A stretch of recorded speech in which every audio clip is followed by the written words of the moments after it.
기도하시죠. 하나님, 저희를 그리스도 안으로 불러주셔서 감사합니다. 하나님이 하고 계셔 괜찮아, 아무 문제 없어, 찬양을 주셔서 감사합니다. 우리에겐 문제가 있어도 문제 아니고 문제가 없어도 문제가 아닌 오직 온전하신 예수 그리스도 안에 머물게 주셔서 감사합니다. 온 세상이 불안하지만 우리는 지존자의 은밀한 곳 예수 안에 불러주셔서 감사하며 전능자의 그늘 예수 그리스도 안에 보존해 주심을 믿고 감사합니다. 하나님께서 이 시간에 태영아 전도학교로 저희들을 불러주셨으니 이것이 어제 오늘의 반복이 아니라 영원 중에 그 한 시간이며 오늘 이 시간 단 한 번의 하나님의 시간으로 주어졌고 하나님이 예비하신 그 언약의 말씀으로 우리를 찾아오셨으니 저희가 주 앞에 경배드리며 하나님 여기 태영아 있습니다. 하나님 여기 언약의 후대에 있습니다. 주의 손에 얹어 올려드리오니 하나님의 언약으로 이 아이들을 복주시고 머리에 손 얹어사 이 시대 언약의 후대들로 전도자들로 세우시기를 간구드립니다. 말씀 받아야 될 자 그 사람이 오늘 하나님의 말씀 받는 하나님이 예비된 시간임을 발견토록 축복하옵소서. 태아가 주의 말씀을 받으며 젖먹이가 주를 찬양하며 어린이가 언약의 반석에 견고히 서가는 후대의 사역이 되게 하옵소서. 감사하오며 예수님의 이름으로 기도하옵나이다. 아멘.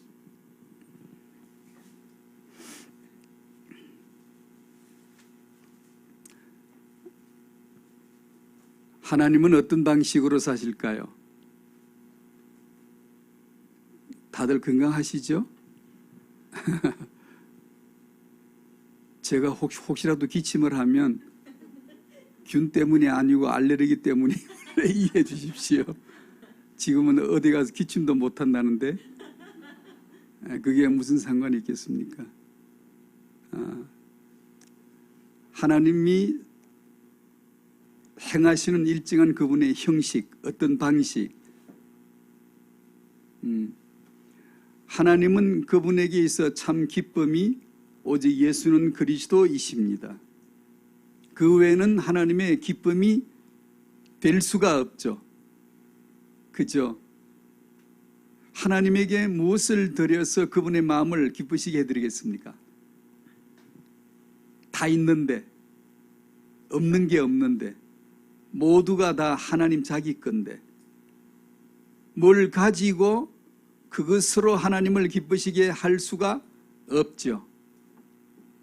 하나님에게 있어서 참 기쁨은 오직 예수는 그리스도이시고 그 외에 모든 나머지는 그분의 기쁨이 될 수가 없고 예수 그리스도를 위하여 쓰임 받을 뿐이겠죠. 유대인들의 착각은 하나님을 율법 지켜서 자기들의 종교적인 행위를 가지고 하나님을 기쁘시게 할 수 있을 것이다 라고 착각하는 거예요. 추측하는 것이죠. 자기들이 임의대로 그냥 믿은 거죠. 지키라고 한 것을 해석을 못하고 그것을 지키는 자기들의 행위를 가지고 하나님을 기쁘시게 하려고. 제가 지금 기도하면서 그 말씀이 생각나서 기도에 올려드렸는데 시편에 나온 대로 하나님의 지존자의 은밀한 곳에 전능자의 그늘 아래 우리를 숨겨두셨다는 말씀이 있잖아요. 전능자의 그늘이 어디죠? 지존자의 은밀한 곳이 어디죠? 예를 들면 구약의 유대인들은 그것을 지존자의 은밀한 곳을 그걸 가지고 계속 그걸 풀었어요. 그야 유대인들에게 성막이겠죠. 지성소겠죠. 언약궤이겠죠. 그 피 들고 들어가서 여호와께 피의 제사를 바칠 때라야 하나님의 보호를 받는다는 것을 그들은 알았는데 그 근만 아는 거죠. 껍데기만 아는 거죠. 그것이 곧 예수라는 것을 그들은 못 알아들었던 거예요. 하나님의 참 기쁨은 오직 예수 그리스도시다. 그 외에는 그분의 기쁨이 될 게 없다. 유대인들은 자기들의 행위로 하나님을 기쁘시게 할 거라고 착각했지만 그것은 오히려 하나님에게서 멀어질 뿐 아니라 그 정도가 아니라 원수가 되고야 마른 거죠. 그들은 거룩한 구약 성경 율법의 말씀을 받았으므로 그 거룩한 말씀을 지킴으로 하나님을 기쁘시게 해드릴 수 있다라는 생각을 능히 할 수가 있죠. 능히 할 수가 있죠. 그러다 치자. 그런데 우리들은 그런 율법도 받은 적도 없고 구약의 성막에 제사를 하거나 계명을 지키라는 계명을 받은 적도 없는 우리들은, 기독교인들은 왜 지금 우리가 물론 다 이루셨어, 하나님이 다 하고 계셔, 하나님이 하고 계셔가 의역을 하면 그 함의된 뜻을 딱 답을 풀어내면 뭐가 나와야 될까? 하나님이 하고 계셔. 뭘 하고 계시지? 세수하고 계실까? 길 걸어가고 계실까? 장작 펴고 계실까? 뭐 하시지? 하나님이 하고 계셔. 뭘 하셔? 빨리 답하시오. 하나님이 뭘 하고 계셔 지금. 영세전부터 지금까지 계속 뭘 하고 계셔. 그래서 우리는 문제가 없대. 하나님이 하시니까. 병균이 돌아다녀도 하나님이 병균을 막아주시니까 우리는 아무 문제가 없어.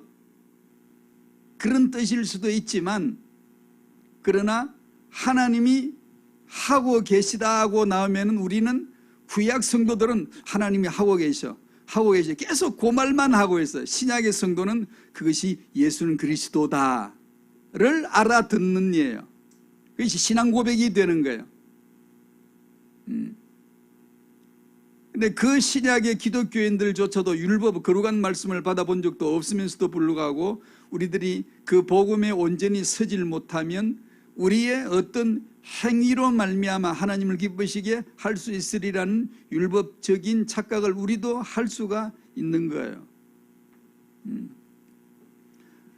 하나님은 태영아 메시지로 해야죠. 하나님은 태영아를 어떻게 축복하실까? 그분이 일정한 방식이 있으세요. 삼위일체 아버지와 아들과 성령으로 그 틀을 벗어나지 않으세요. 하나님. 그 틀을 벗어나면 우리가 헷갈리니까 우리 신앙생활이 그냥 지진이 일어나 버리니까 안 돼요. 그래서 하나님은 일정한 방식이 있어요. 태영아를 어떻게 축복하실까? 언약의 후대를 서야 되는데 어떻게 하나님이 하실까? 하나님은 그리스도 안에서란 말은 그리스도에 의해서 그리스도로 말미암아 그리스도를 위하여 등등 다 붙여도 맞아요. 하나님은 일정한 자기 패턴이 있어요. 나는 아들을 통해서 나오는 것만 예배로 받겠다. 오다를 내려서 결제를 내려버렸어요. 나는 아들로 말미암아 말하는 것만 기도로 듣겠다. 나는 아들로만 너를 찾겠다. 나는 아들로만 너를 만나러 갈 거야. 나는 내 아들 예수로 말미암아서만 너희들을 면대해 줄 거야. 그렇죠? 그게 하나님의 방식이에요. 자기 방식이, 자기 전개예요. 자기 계시예요. 난 요래. 난 요런 거야 라고. 하나님은 어떠시죠? 예수는 그리스도세요. 만물과 만사의 답을 예수는 그리스도로 이미 매겨주셨고 그걸 날마다 찾게 해주시는 거죠. 하나님은 후대를 어떻게 축복하실까? 딱 답 나오죠. 바로 하나님은 그리스도 안에서 후대를 축복하실 거야. 아멘. 맞는 거예요. 정확한 거예요. 이 후대를 하나님은 자기 자산으로 삼으셔서 자기 세계 복음화를 하나님이 스스로 이루어 나가시는 거예요. 저희들은 쓰임을 받는 거죠. 그래서 오늘 태영아 전도학교에서 3가지 정도 시간이 되어지면 하나님이 저희와 저희 후대들을 축복하실 그분의 일정한 방식을 여러 가지로 표현할 수 있겠지만 이렇게 해볼게요. 복음 체질화가 되도록 하시는 것, 그 언약 안에서 육아의 축복된 육아가 되도록 하시는 것, 그건 육아의 핵심 중에 여러 가지가 나오겠지만 한 시간에 한 번에 다루기를 원하는 오늘의 주제가 있다면 이 그리스도 안에서의 영성과 인성과 지성의 육아를 이해했으면 좋겠다라는 내용으로 오늘 이 시간에 같이 나눠보도록 하죠.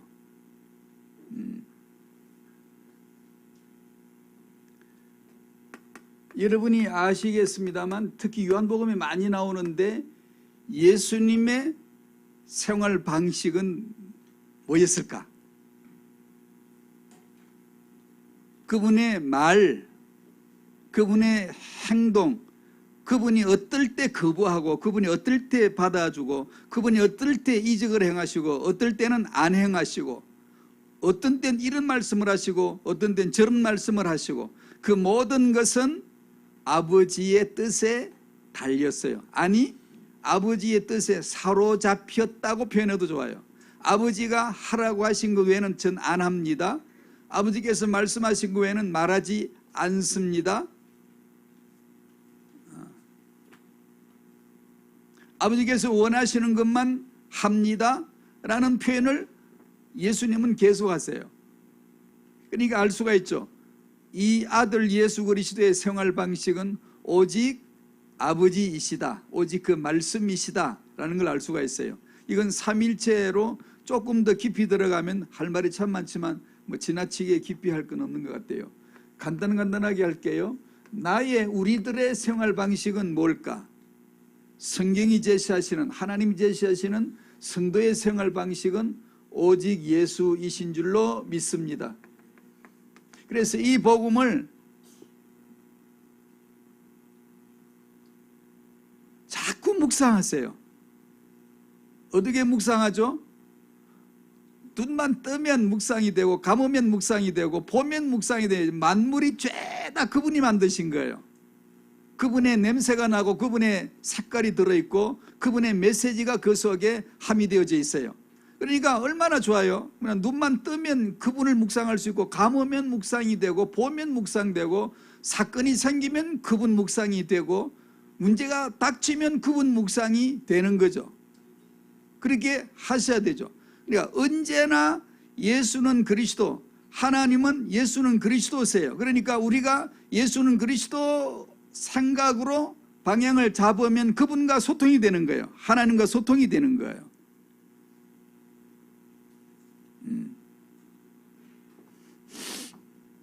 요한복음 15장 5절 아시죠? 나는 포도나무다 너희는 가지다. 너희가 내 안에 있지 아니하면 너희는 아무것도 할 수 없다. 따라합시다. 나를 떠나서는 너희가 아무것도 할 수 없다.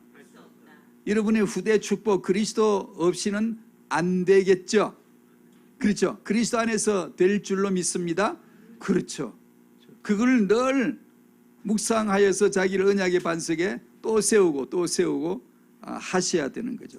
시편 16편 2절 따라해 주세요. 주 밖에는 나의 복이 없나이다. 아멘. 내 복을 주 밖에서 찾으면 그걸 사입이라 그래, 이단이라 그래, 사단이라 그래. 사단 되지 마시기를 바랍니다. 나의 복을 주 밖에서 찾지 마라.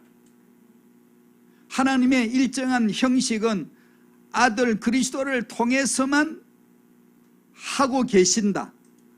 어제나 오늘은 영원토록 그분은 예수는 그리스도시다. 예수 안에서 예수를 하고 계신다. 그러므로 그 주 밖에서 나의 복을 찾을 필요가 없죠. 나의 복은 주 안에서만 있는 줄로 믿습니다. 이 주제로 조금 한번 진전시켜 볼까요? 복음 체질화, 각인되어지고 체질화되어지는 것, 우리의 과제이죠. 복음 체질화되길 원하시죠? 체질화 되셨나요?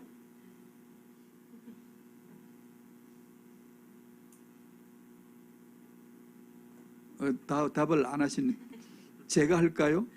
제 상태 잘 안 돼요.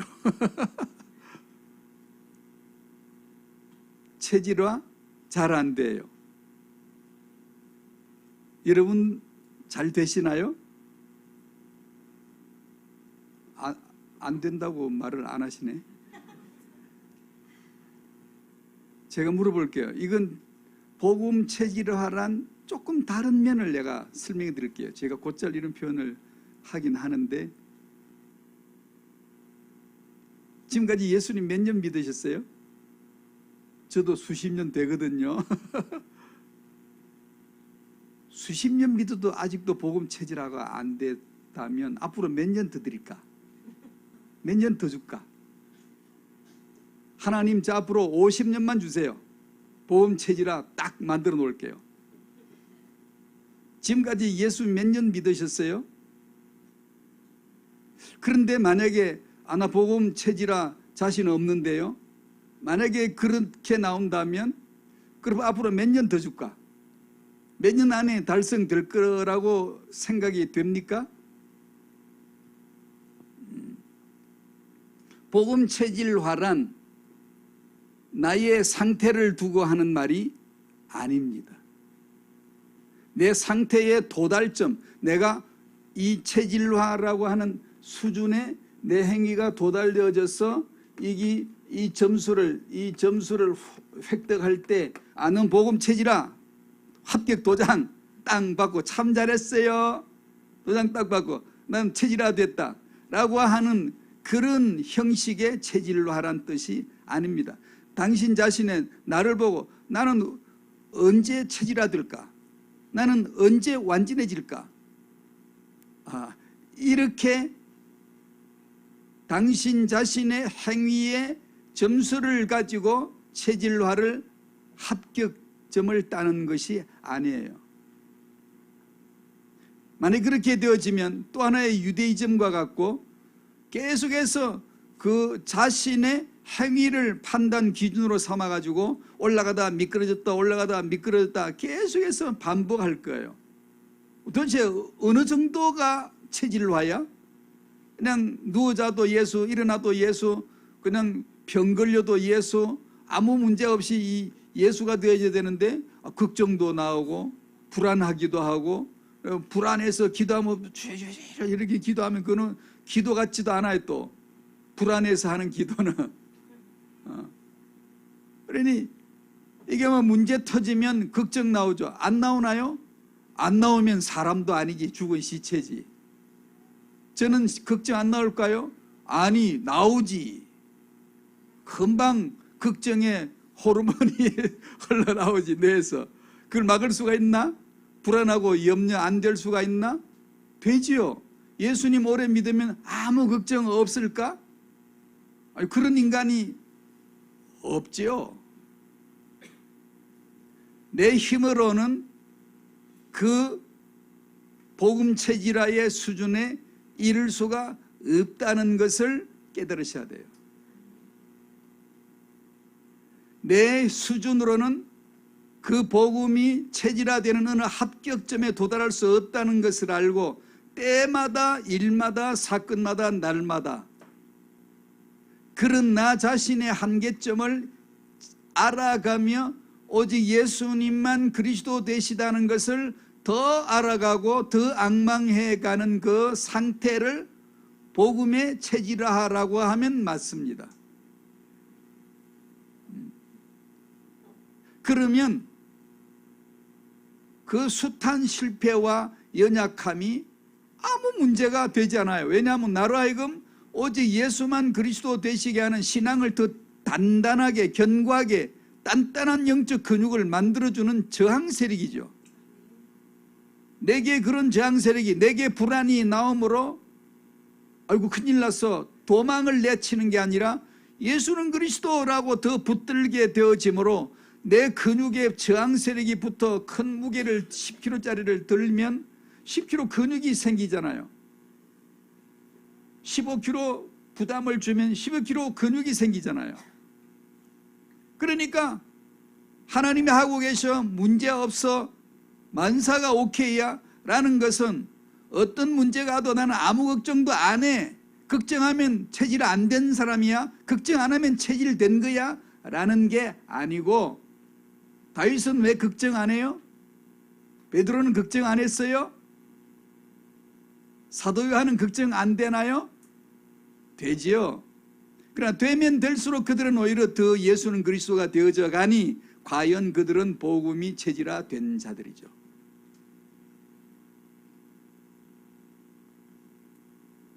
더 설명 안 할게요.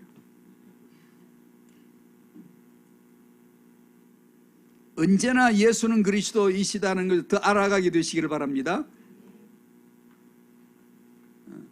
그 안에서 내가 잘한 거예요. 그 안에서 잘한 거예요.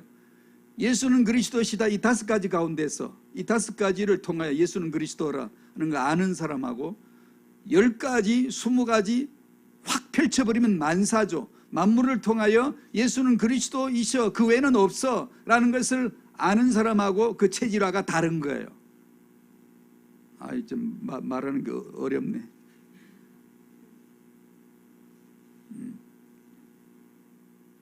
예수는 그리스도를 잃어버리지 않아야 돼. 잃어버릴 수 없다. 잃어버리면 안 돼라는 걸 아시기를 바랍니다. 그러면 당신은 아주 연약할수록 더 좋은 거예요. 바울이 말했죠. 내 약한 것 되기 좋아. 그게 무슨 뜻일까?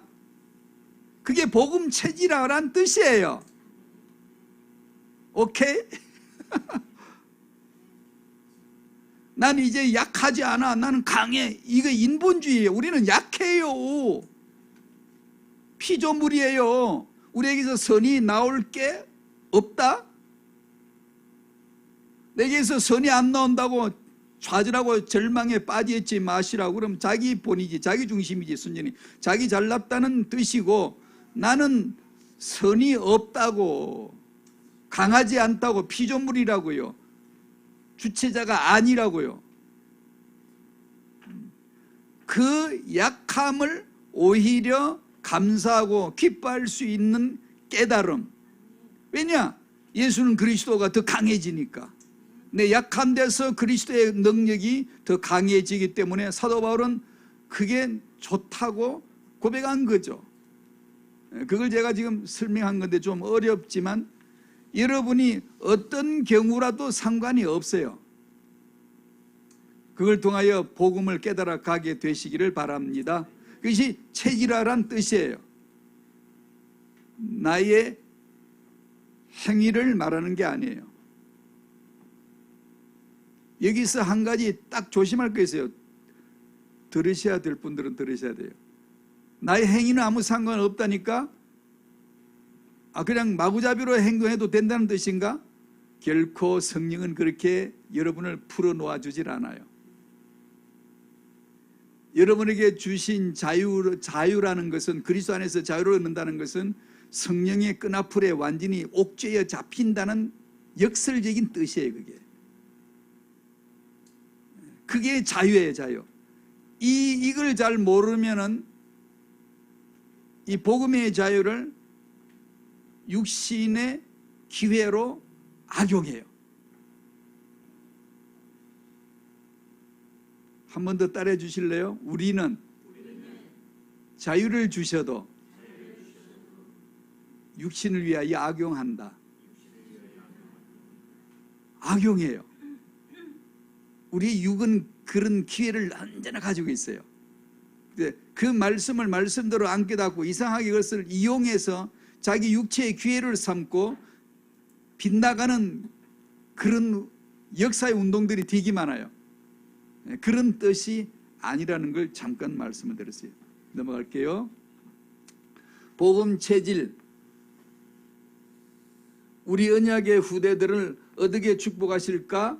복음으로 하나님이 축복하실 줄로 믿습니다. 우리들은 이 복음 안에서의 체질화를 늘 묵상해요. 복음 안에서 자라는 겁니다. 복음 안에서 자라는 거예요. 복음이 그렇구나를, 복음 깨달음이, 복음 경험이 느는 거지, 그것이 체질화의 과정이지, 내가 유교나 불교나 유대교인들 같은 그런 모습으로 온전히 갖추어져서, 아유 말이 자꾸 나오려고 그러네. 말을 하지 말아야 되는데 하니까 자꾸 나오네. 종교는 이 자력 갱생이죠. 자력 달성이죠. 자력이 수양, 불교는 명상, 유교는 수양으로, 유대계 율법주의로. 그래서 저 사람이 행위가 빗나갔다, 좀 잘못했다 그러면 무참하게 판단하죠. 저 사람은 아직 신앙이 없어, 아직 어린 거야. 우리도 그럴 수 있어요. 신앙이 어려서 함부로 행동할 수 있어요. 그러나 우리는 그렇게 말하지 않아요. 그 사람에게 예수 그리스도의 은혜로 말미암아 그 넘어짐이 오히려 예수 그리스도에게로 인도할 수 있는 절호의 하나님의 기회가 될 수 있기 때문에 우리는 사람을 외모로 판단하지 않아요. 우리 보기에 저 사람은 삶의 스타일이 좀 수준이 떨어지니까 신앙도 좀 떨어지겠지? 아니요. 천만에 어느 누구보다도 더 감각 있는 예민한 하나님과의 예배가 이루어지고 있을 수도 있어요. 그 중심을 아무도 몰라요. 그만. 그 다음에 육아의 축복, 사사기 13장을 한번 찾으셔서 읽어보십시다. 사사기 13장.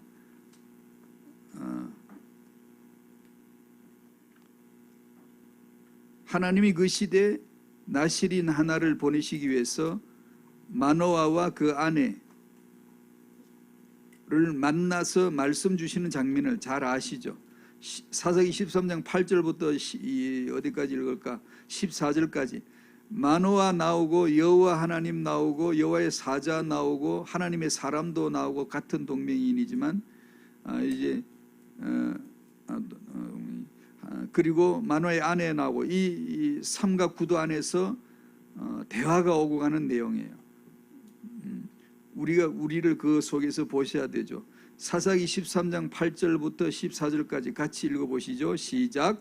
마노아가 여호와께 기도하여 이르되 주여 구하옵나니 주께서 보내셨던 하나님의 사람을 우리에게 다시 오게 하사 우리가 그 날 아이에게 어떻게 행할지를 우리에게 가르치게 하소서 하니 하나님이 마노아의 목소리를 들으시니라. 여인이 밭에 앉았을 때에 하나님의 사자가 다시 그에게 임하였으나 그의 남편 마노아는 함께 있지 아니한지라.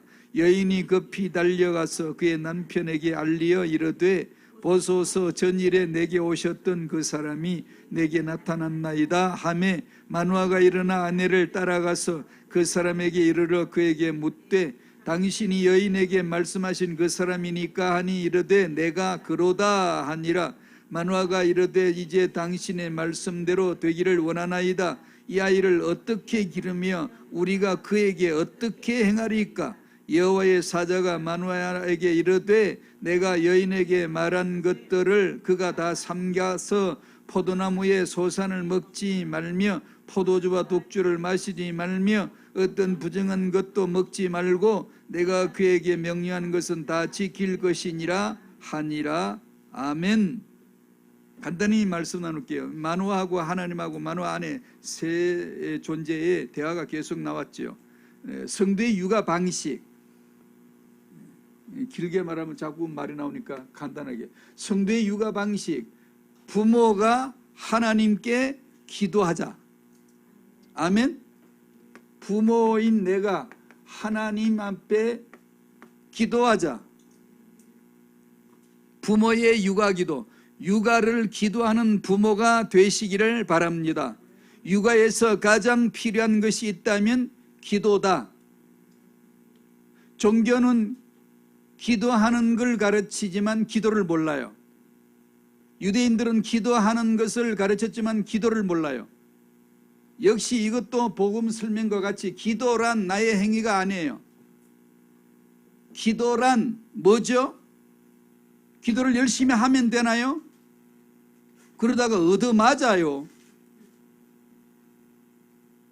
아무거나 와서 떠들면 하나님이 적수로에게 대적으로 취급해 버립니다.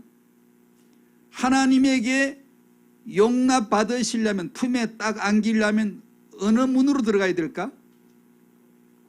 예수. 하나님이 너 왔구나 내 자식 하고 이렇게 하나님 품에 나를 안아주시게 하시려면 어디로 들어가야 되지? 그리스도로 말미암아, 예수로 말미암아. 그러니까 기도란 내가 하는 게 아니고 와서 막 두드리거나 오래 기도하거나 뭘 많은 것을 막 바치면서 뇌물 쓰듯이 기도하는 그런 게 아니라, 기도는 내 행위이기 이전에 내가 예수 그리스도로 말미암아 하나님 앞에 나아가지 않으면 안 될 자입니다. 나는 죄인입니다. 죄인입니다. 하나님 앞에 나아갈 수가 없어요. 나아갈 길이 없어요. 오직 예수 그리스도로만 하나님이 제 아버지 되십니다 라는 사실을 아는 그 관계, 오직 예수로만 하나님이 제 기도를 들으십니다를 아는 그 관계가 기도지 내 기도가 기도가 아니에요. 그러니까 세상 사람들은 전부 기도하죠. 모든 육체는 기도를 하거든요. 기도를 안 할 수가 없죠. 염원하고 빌고 구하지 않을 수가 없어요. 창세기 3장 인간은 기도한다. 100%다. 그런다 틀린 기도를 하죠. 우리가 배워야 될 기도는 기도가 아니고, 기도하는 어떤 요령이나 내용이 아니라 기도 그 자체, 기도 자체는 뭐다? 관계다. 관계. 내가 예수 그리스도로 말미암아 하나님과의 관계를 내가 확실히 알고 오늘 살고 있다면 기도하고 있는 삶을 살고 있는 거죠. 하나님께 나가는 길이 그리스도밖에 없어 라는 걸 모르고 하나님의 성전에 가서 하루 종일 앉아서 기도를 한들 하나님이 그 기도를 들으실 이유가 없는 거예요. 하나님은 그리스도의 기쁨이 없어요. 하나님은 그리스도에는 예배를 받아주시지 않아요.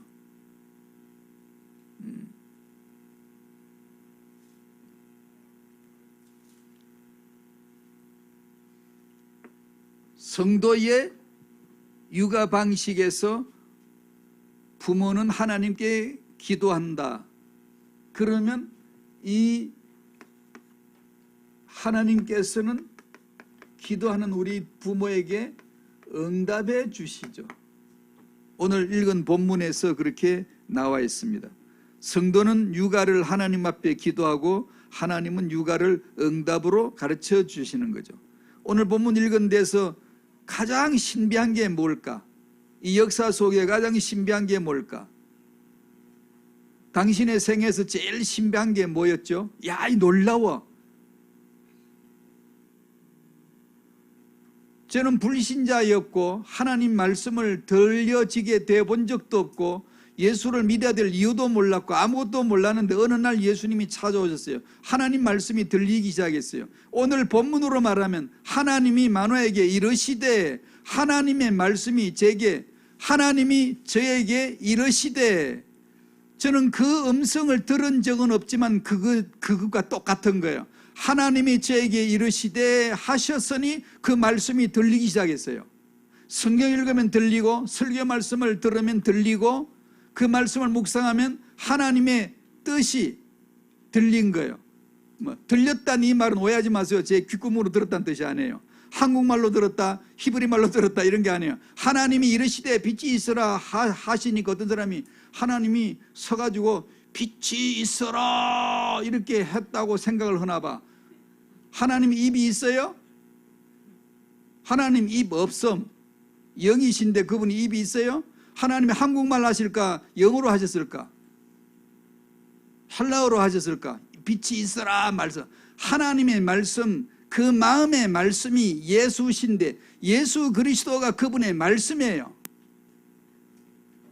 예수는 그리스도를 이루시기 위하여 만물을 만드시는 작업을 시작하실 때 요한복음 1장에서는 그 말씀이 예수라고 분명하게 나와 있어요. 그 하나님이 저에게 예수 그리스도가 믿어지게 해주시는 말씀을 주실 때 하나님은 저에게 이르시되 해주신 분이고, 저는 그 말씀을 들으면 어떻게 하죠? 주여, 마노아가 여호와께 이르되 주여 그러잖아. 8절에 기도하여 이르되 주여 구하옵나니. 제 생애에서 가장 중요한 사건이 일어난 것이 뭐냐고 물으신다면 하나님이 제게 일러주시고 말씀을 주시는 것이었고 저는 주님에게 주여라고 기도가 시작이 된 것이죠. 행복했습니다. 재미있었습니다. 기뻤습니다. 날마다 얼굴이 찢어지게 웃었고, 왜냐? 하나님이 이르시되 말씀을 주시고 주여 기도가 되니, 뭐가 부자가 됐다는 게 아니고 대통령이 된 게 아니고 제 삶이 땅이 뭐 만평이 일어난 거 아니고 그런 거 아무 상관없는데 그 존재 자체가 참으로 행복했어요. 왜냐? 하나님이 말씀을 일러주시지 저는 기도가 되지. 항상 주여 주여 소통이 되지. 얼마나 기뻐요. 육아를 두고 하나님 앞에 기도하시고 하나님의 말씀을 받게 되시기를 바랍니다. 하나님은 그 기도에 들으시고 말씀을 주신다. 하나님이 이르시되 말씀을 주신다. 주여 구하옵나니 우리는 기도할 수 있다. 이 얼마나 위대한 일이에요.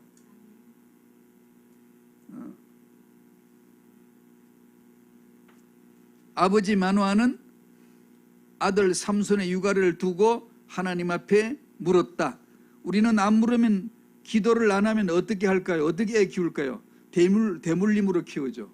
내가 본대로 키우죠. 그리고 육아 공부를 한 사람은, 교육학을 공부한 사람은 배운 것으로 키우겠죠. 아니면 초청 강사를 모시다가 그런 문화센터처럼 강의를 듣고 배워서 키우겠죠. 예, 다 좋아요. 참고를 하셔야 되죠. 반지성주의자가 아니니까 우리는. 그렇지만 우리의 근본은, 육아는 하나님 앞에 묻는 것이다. 하나님, 이 아이를 어떻게 할까요? 하나님, 이 아이에게 우리가 어떻게 할까요? 물었죠. 3번 육아 핵심, 인간이 갖춰야 할 영성, 인성, 지성. 영성은 예수 생명이죠. 주의 십자가, 그 복음을 듣고 주의 십자가 이유를 아는 것, 주의 십자가 안에서의 나의 관계를 아는 것, 주의 십자가에서 하나님이 행하신 것 아는 것,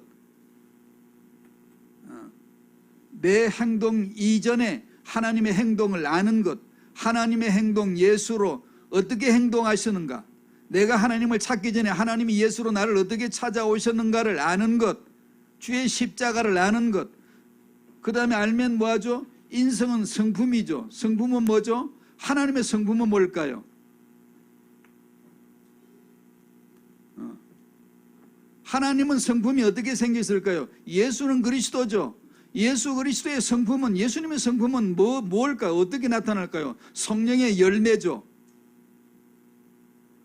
그럼 우리는 주의 십자가를 믿고 나의 십자가를 지고 따라가면, 성령으로 내 십자가 지면, 내 부부 관계에서, 내 문제에서, 내 날마다의 삶에서 내 십자가 지는 법을 배워가면 성령으로 말미암아 성령의 열매가 맺혀지죠. 이것은 설명이 참 많이 필요합니다만 그냥 싹둑 잘라서 퉁퉁퉁 그냥 이렇게 중요 주제만 얘기하는 겁니다.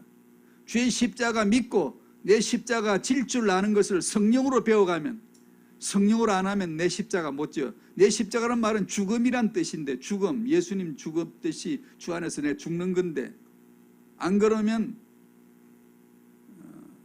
성령의 열매를 보기가 어려워요. 아니, 어려운 게 아니라 없어요.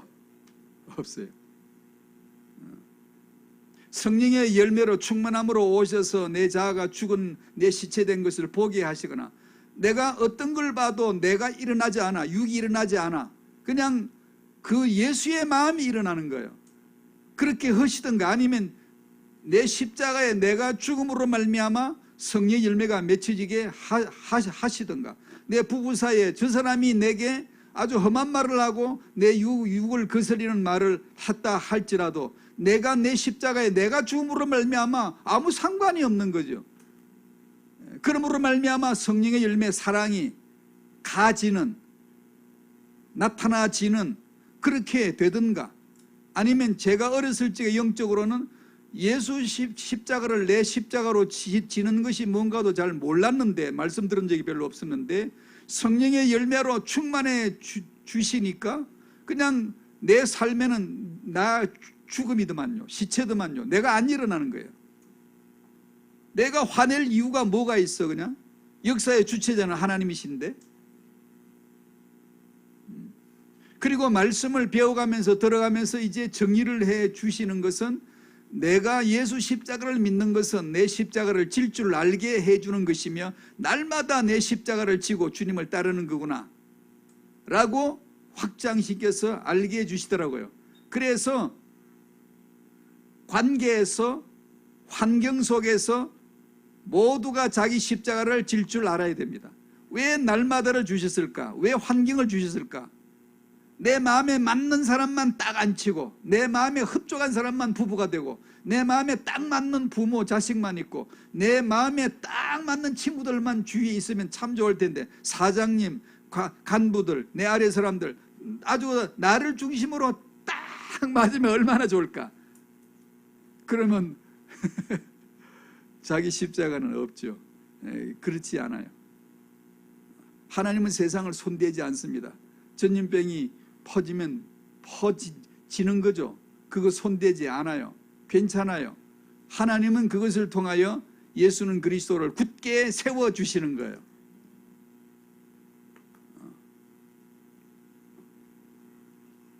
더 안 할래요 이제. 오직 예수를 믿는 그 여러분의 그 마음에 오직 성령의 열매가 가득하게 되시기를 바랍니다. 그러려면 나의 십자가가 무엇인가를 의미를 묵상하셔야 됩니다. 그러면 영원히 죽은 나를 날마다 죽게 하시는 그분의 손끝을 느낄 수 있고, 겸손히, 그때 겸손이에요. 겸손히. 나는 약하고 부족하고 연약한 자예요. 그걸 알면 실체를 보게 되어지면 겸손 안 하라 그래도 돼요. 왜? 저가 나보다 나은데 내가 할 말이 있나? 내 육으로 볼 때는 저 사람이 나보다 못해. 나보다 가난해. 나보다 성질이 못돼서. 나보다 행실이 모자라. 나보다 신앙생활을 못하는 것 같다. 그러나 영으로 보면 내가 죄인 중에 괴수라는 것을 알게 되어지니 아무한테도 말할 게 없어요. 그걸 겸손이라고 그러는 거예요.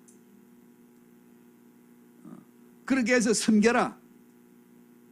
그러면 그것이 하나님 앞에 예배가 되는 거예요. 남을 판단하고 예배돼요? 주일날 앉아서 예배했다고 예배가 되는 게 아니라요. 날마다 그런 예배 드리는 자들이 모였을 때 공동체로 형성이 되는 거예요.